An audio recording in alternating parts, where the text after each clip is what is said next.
Wala pong pork humba sa Korea mga kabisda. Pwede naman akong magluto doon pero kulang-kulang po ang aking mga ricados. So dito ko siya lulutuin sa Pilipinas. Tamang-tama. Sinusulit ko po talaga ang ating bakasyon. Ang mga pagkain hindi ko nakakain sa Korea ay dito ko. Inilista ko yan mga kabisda. Dito ko kakainin habang tayo ay nasa bakasyon. Ito na siya ang outcome. So stay tuned po para sa process kung paano ko siya niluto. Pagani, pagani. Inga to. 안녕하세요. 요요.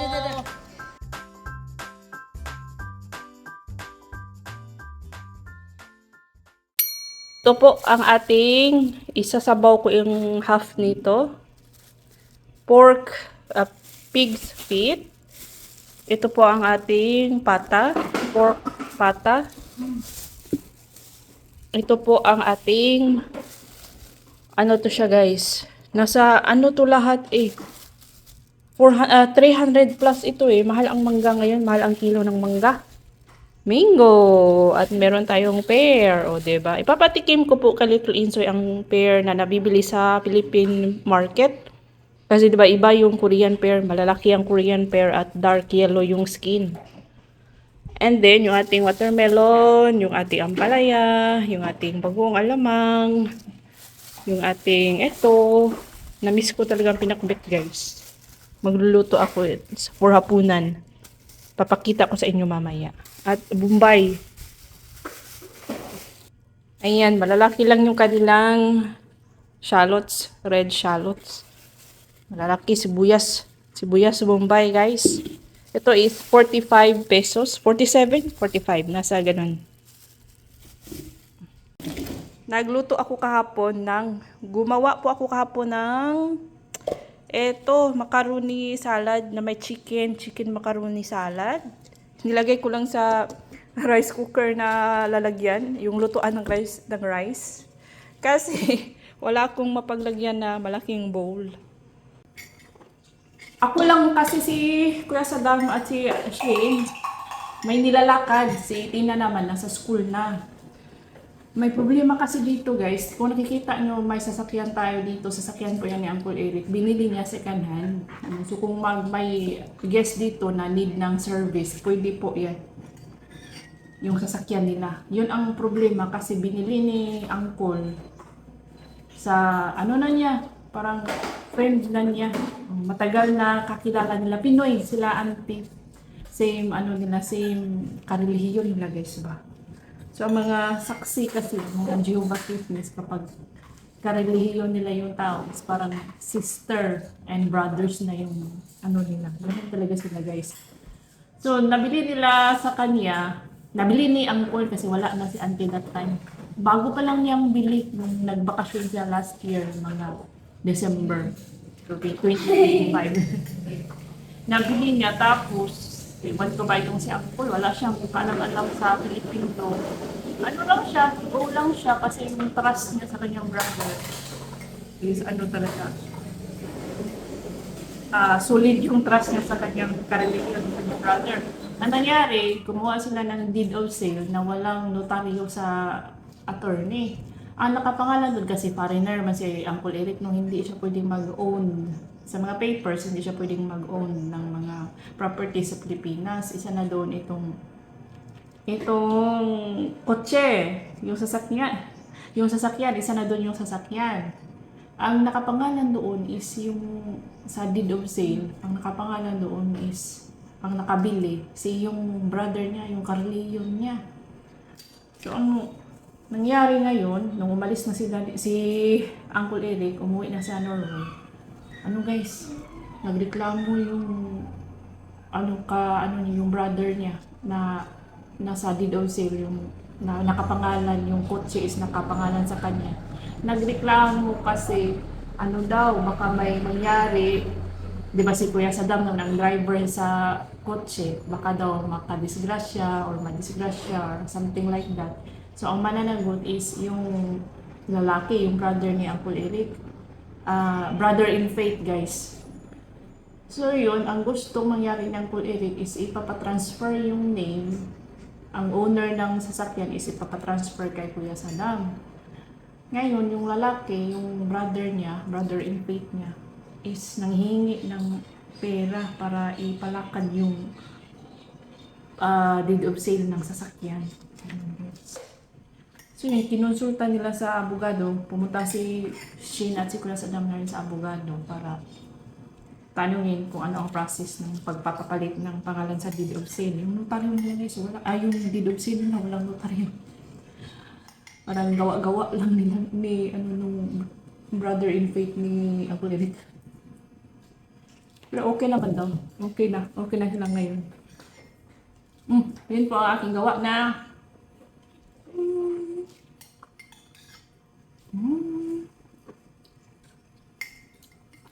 Hindi lang masyadong matamis, okay lang.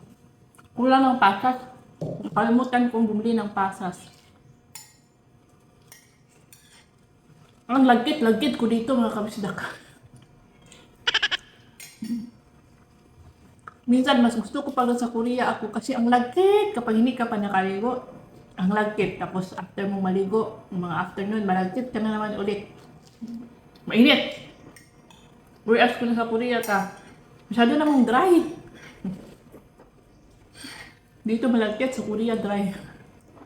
Magluluto ako ng lunch para pag uwi nila Kuya Saddam at Shane, meron na hindi na sila magluluto.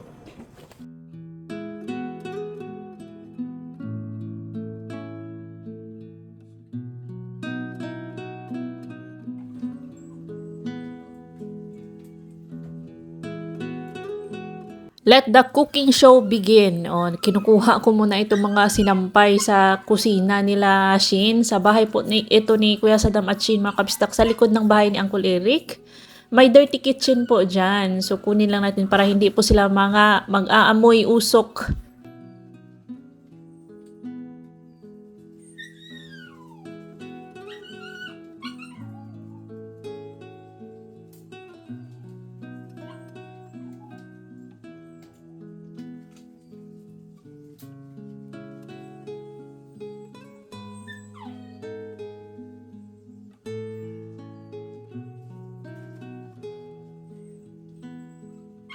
Si Lucky, yung aso mga kabisdak, ay tinatali po yan kahit na may gate na ginawa si Kuya Saddam dahil yung basurahan is kinakalkal po niya. Nakakapirwisyo itong si Lucky kasi nasa kabataan stage pa siya, mahilig pa siyang mangalkal mga kabisdak. So, ngayon lang yan, just for now, tinatali siya namin. At itong pagluluto sa dirty kitchen ay mas gusto ko po yan kumpara doon sa induction kasi mas mabilis po magluto dito. Mas malasa po yung pagkain kapag niluluto sa kahoy. Agree ba kayo dyan mga kabisdak?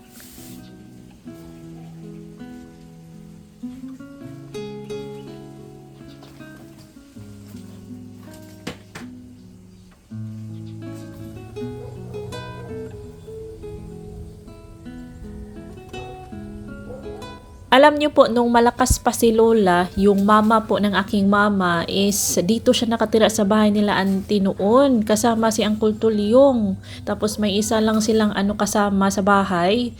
Dito siya guys, nangunguha ng mga takong, ng mga lukay, yung pampuaig ba, yung pang fire starter. Ito po ang ginagawa, ang hobby ng aking nanay, Lula noon. So ako nang gumagawa ngayon.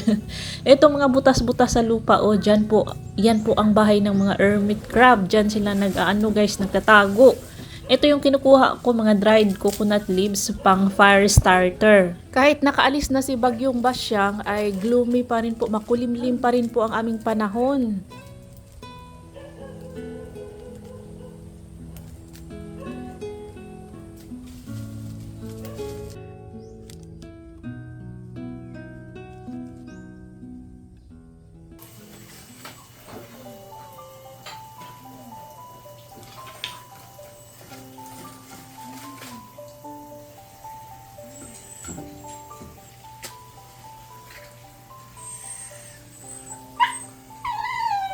Siguro grade 4 pa lang po ako nung natuto paano maggawa ng paano magluto dito sa kahoy mga kabisdak, magawa ng apoy gamit ang lukay at itong mga firewood. Siyempre tinuruan ako ng aking nanay. Alam nyo, maswerte pa rin tayo mga millennials kasi alam natin paano magluto gamit ang firewood. O sa loob ng kusina natin is nagbabad na ako sa ating banana blossoms, naghiwa na tayo sa ating pata. Pata po ang gagamitin natin sa ating pork humba.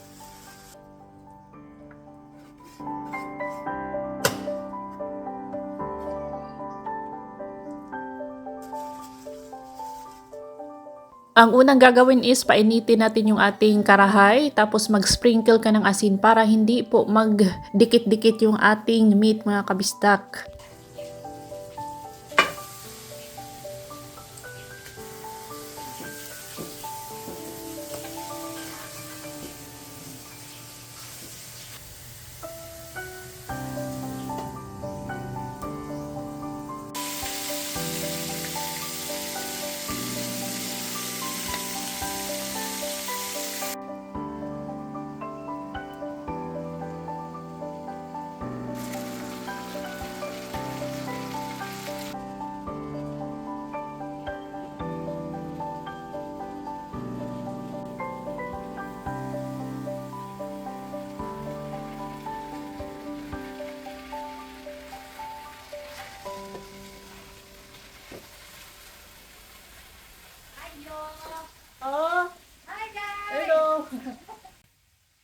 May kapitbahay po kaming pasahero ni Kuya Saddam. Naghahanap po kay Kuya Saddam dahil gusto nilang pumunta sa bukid. Wala silang masakyan. So, itong si Kuya Saddam is namamasahero din po siya guys kung wala siyang ibang gawain. Pagkatapos ko pong igisa ang ating garlic and onion ay sinunod ko na ang banana blossoms and laurel.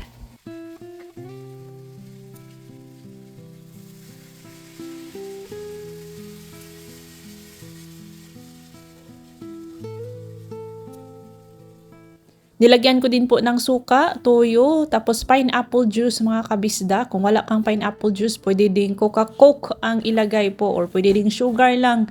Nilagyan mo ng tubig, tapos palambutin mo po ang iyong pata.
Ayan guys, cravings ko.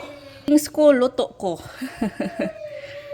Tinransfer ko na siya dito sa casserole para dalhin dito sa loob. Ang lambot. Oh, malambot. Ina. Chara. Pagani. Inga tor. Anyo haseyo. Yoyo. Ayan na ang ating pata humba. Humba ito mga kabistang, para talaga siyang fiesta. Uy, yung amoy niya is parang fiesta kasi madalas ko po siyang nakakain lang sa fiesta, sa mga handaan. Hindi namin ito nakakain sa mga normal lang na araw. Grateful ako kasi ngayon is pwede ko nang makain yung mga food na gusto ko mga kabisdak. Masarap ito talaga. Opo. Si Little Insoy ay tapos na pong kumain. Yang nasa green na plate ay pinagkainan niya ni Little Insoy guys. Hindi niya naubos. So ako po ang taga-ubos. Yan talaga ang papel ng mga nanay. Taga-ubos sa pagkain ng mga anak. Ayan, si Kuya Saddam Asishin ay dumating na, nagpapahinga lang mga kabistak. At huwag niyo pong pansinin yung aking ilong kasi may acne na naman si Ajumao. Diyan pa talaga sa ilong. Para akong teenager pa talaga dahil hindi ako hinihiwalayan ng aking mga acne. So, sana all my forever. Diyan pa talaga sa ilong. Ang sakit niyan guys. Sobra kapag ang acne ay tumubo sa ilong. Sobrang sakit. Mas masakit pa po sa breakup, Charis. Bagong ligo po ako dyan, hindi pa nga nakapagsuklay si Azuma dahil after kong magluto doon sa ating dirty kitchen ay feel ko ang dungis-dungis ko mga kabistak, ang dugyot-dugyot ko kanina dahil sobrang init po doon sa dirty kitchen. Parang naliligo ako sa maraming singot. Pinagpawisan yung aking likod at yung aking ulo, tas nangangamoy usok. Ay di bali nang nangamoy usok tayo doon sa dirty kitchen, no? Basta masarap po ang kinalabasan ng ating nilutong pata humba, pork humba. Ay kain mga kabisdak! Comment down below mga kabisdak kung anong mga Pinoy food ang masarap. Baka pwede ko pong lutuin sa ating mga next video.